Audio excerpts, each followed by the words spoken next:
We turn to the White House and the president's push to curb rising violent crime. I'm joined by Cedric Richmond. He's a senior advisor to the president and director of the White House Office of Public Engagement. Cedric Richmond, welcome back to the NewsHour. Why does this set of proposals, it's an ambitious set of ideas the president has put out here, why is that going to make a difference in rising violent crime?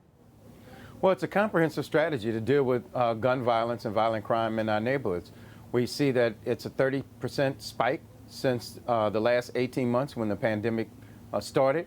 And so what we're going to do is really wrap around. So we're going to start with ATF, making sure that they're working with local police departments to set up task forces to trace and track guns, make sure that we're looking at the gun dealers that are selling guns to people who they know should not have them or that are reselling guns. The Attorney General announced a zero tolerance policy there. We're also going to put money in cities so that they can hire more police officers, so they can invest in technology like gun detection programs, cameras.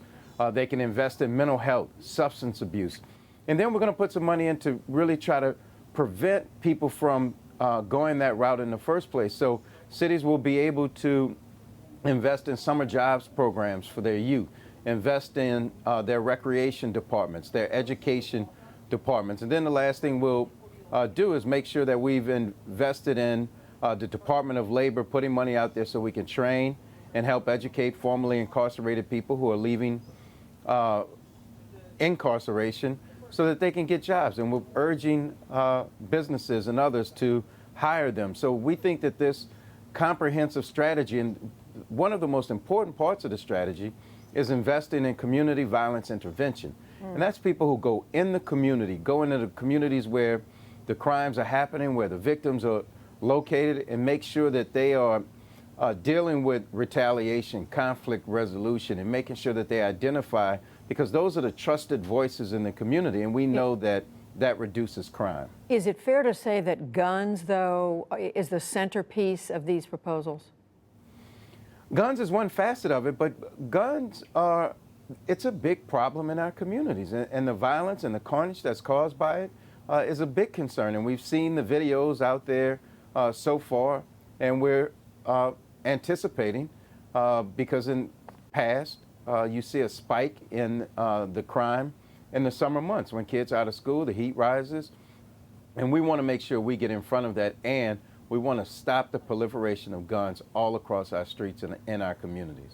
We've talked with some activists who are out there who have seen what's happened, especially to young black and brown men and women in this country at the hands of police. They're looking at this, they like some of it, but they're also concerned that more money to police could lead to beefing the police up in a way that's just going to stoke some of the worst instincts that are there. How do you respond to them?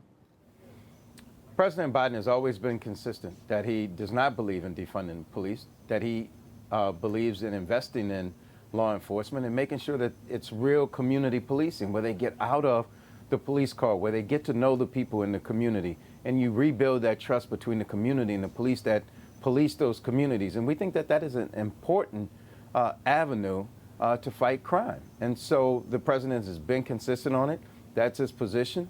And we think that it's going to have a very beneficial effect to keeping communities safer, reducing the trauma in those communities, and more importantly, protecting and saving lives. How will the administration monitor that money that goes to police, though? Is there a way you can ensure that it won't be used mainly to target communities of color? How do you keep an eye on that? Well, that's what the Justice Department is there to do. And again, this money will be ARP money, American Rescue Plan money, that has been sent to the cities and the states so far to help them with their budget shortfalls caused by the pandemic. And so a lot of municipalities had to either lay off police officers, cut overtime, and all of those things. And at the end of the day, this is about public safety, protecting lives, protecting property. And we believe that the police can do this in a constitutional manner and in a community-oriented policing, which the president envisions. Cedric Richmond, we know that these are problems you've described for us in the last few minutes. They've been with this country for a very long time. What makes you confident that now is the moment when this administration or anybody can make a difference?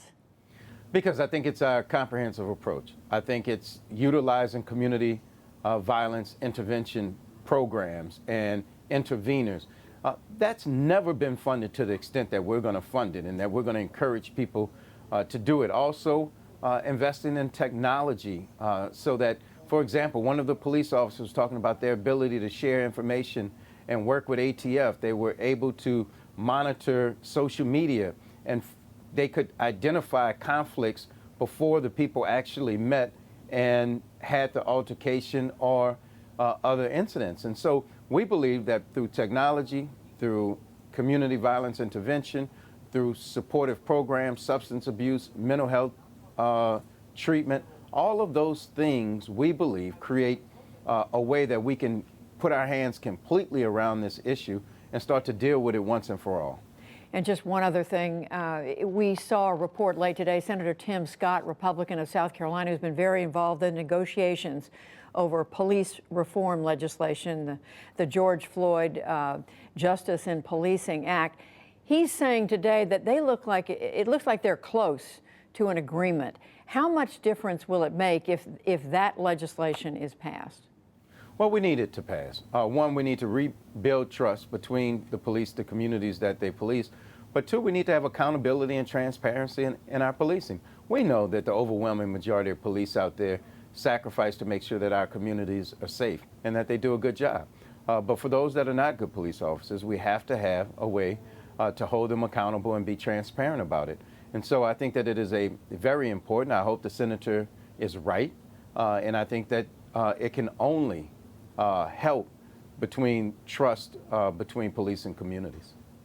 Cedric Richmond, Senior Advisor to President Biden, thank you very much for talking with us. Thank you.